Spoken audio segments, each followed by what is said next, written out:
Because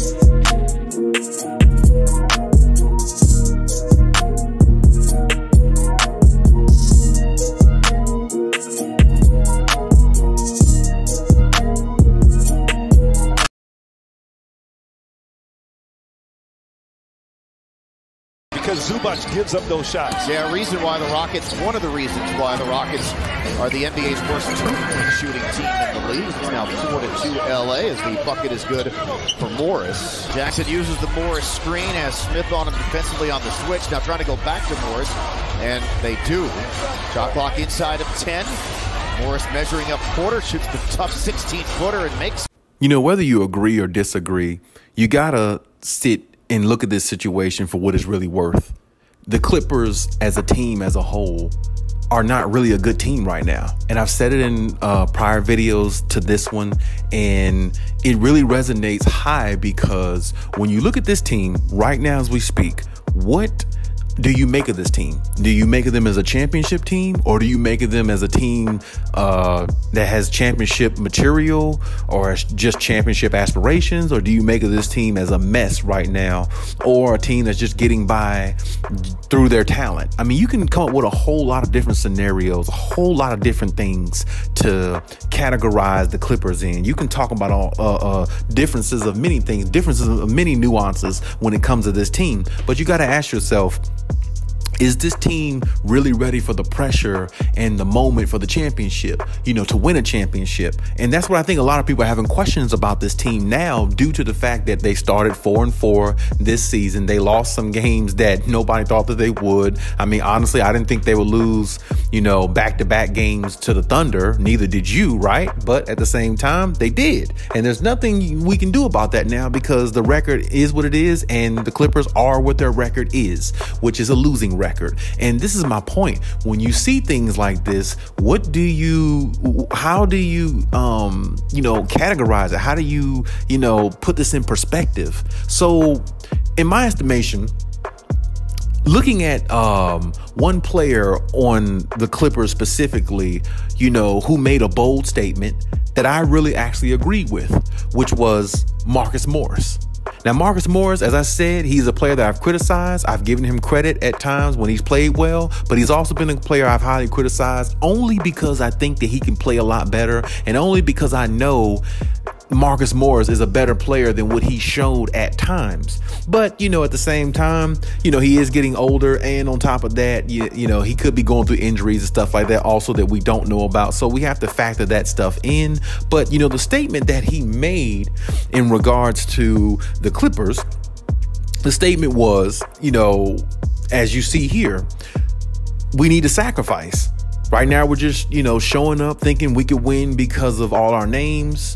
And, that's pretty much, where it is. It's championship or bust. And that's just not the case, that you can go into games and just show up because of the name on the back of your jersey and who you are and who you represent. And the fact that everybody's talking about the Clippers being a championship team, it's going to just happen that way. And teams are going to lay down for you. And that's one statement by Marcus Morris I really actually agree with highly, because I understand what he's saying, but I also agree with it because that's exactly true.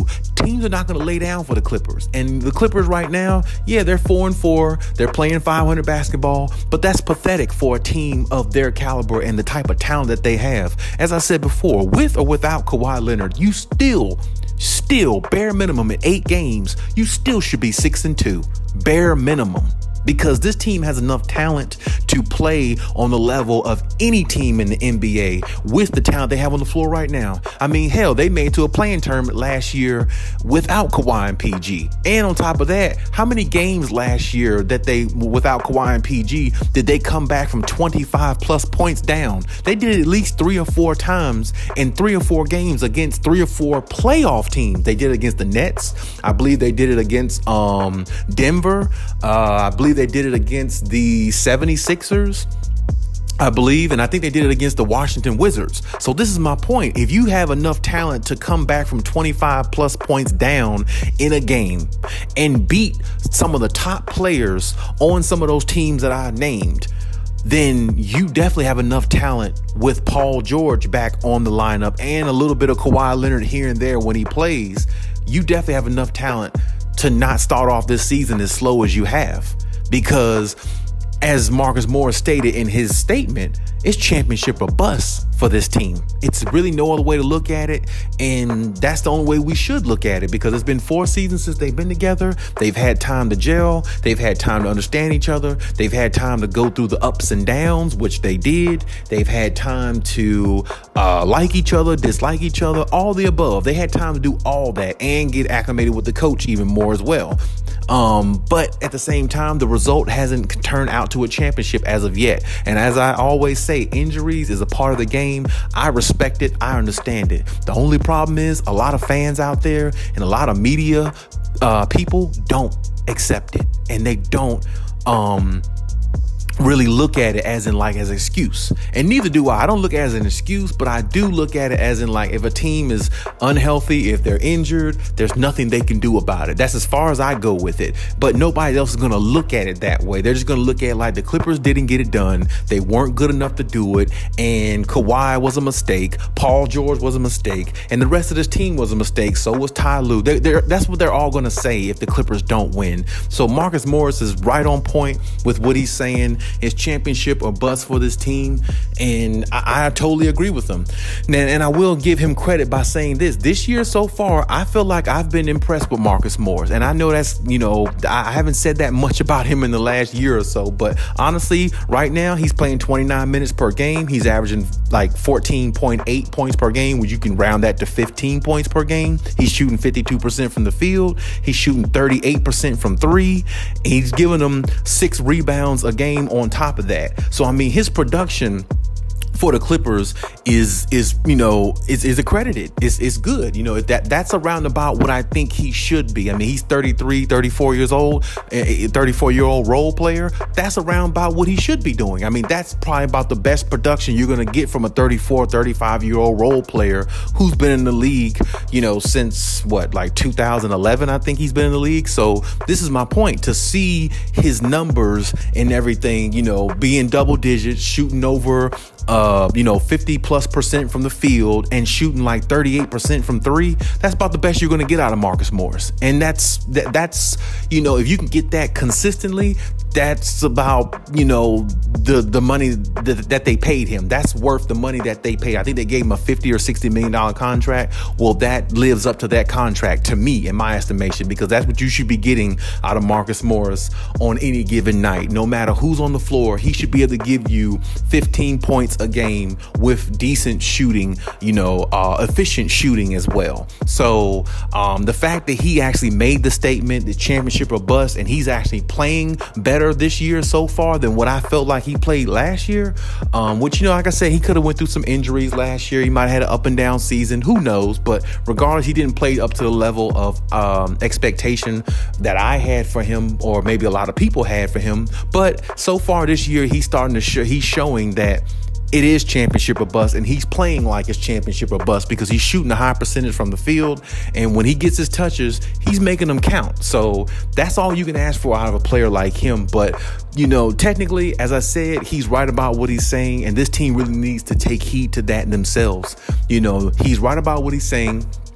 He's right about the thought process, but everybody has to think the same way on the Clippers. And I feel like if everybody thinks the same way and they start gelling a little bit more, it's going to work for the Clippers. It can possibly work out to be a championship type team, for them and everything that they have. They just have to go through the ebbs and flows of the season, and hopefully Kawhi Leonard gets healthy, because that's really, where it starts right there. X marks the spot. Well, that's where we need to circle on the map right there. Circle that section right there, the Kawhi Leonard section, because that's going to determine whether they're really going to win a championship or not, because this team right here is built to do a lot of great things, but only if Kawhi and PG are healthy enough to help take them to that promised land and possibly win it all. That's the only way they're going to do it. But at the same time, it's no excuses, and they know that, they understand that, and I'm glad that they do, because there is going to be no excuses. You have to find a way, bare minimum, to make it to the finals, and of course it'll be a whole lot better if you won it.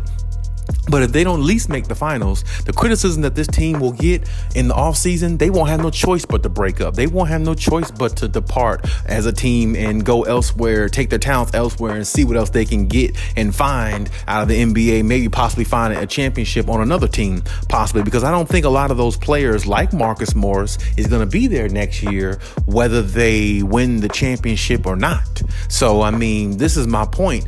If they do win the championship, of course, there's a better chance that you will recover some of those players because they want to come back and, defend their title. But if they don't win the championship, it is almost a wrap for this team, because I can see players like Marcus Morris, players like Reggie Jackson, Luke Kennard, Terrence Mann, maybe even somebody else like a Robert Covington. I'm not sure.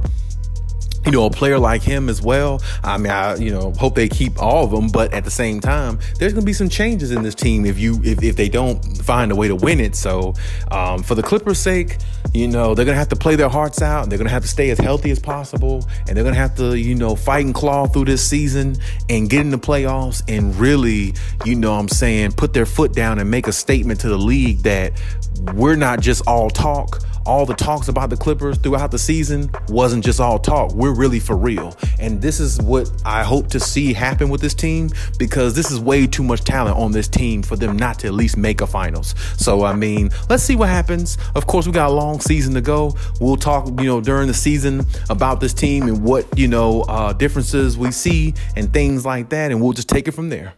But hey, this is my take on everything. You leave any comments in the comment section. Check out my other videos if you haven't. And hey, till next time.